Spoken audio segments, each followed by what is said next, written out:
Hi.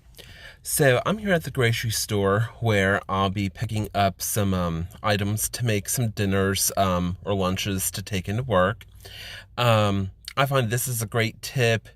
Um, Whenever I used to eat at the cafeteria at work, I found that I would be paying double, sometimes triple, what my lunch would be to take it in myself. Plus, they don't always have a great selection there in the cafeteria at work, and it's a lot better to bring exactly what you want for the day. So today I'm going to be making chili and some macaroni and cheese with hot dogs in it. Two simple items, but you cook enough to last a couple of days. You can take a sandwich in between those. Get some snacks, pack that, and then you always have something to reach for.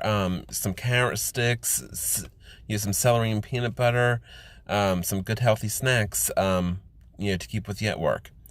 All right. Thank you.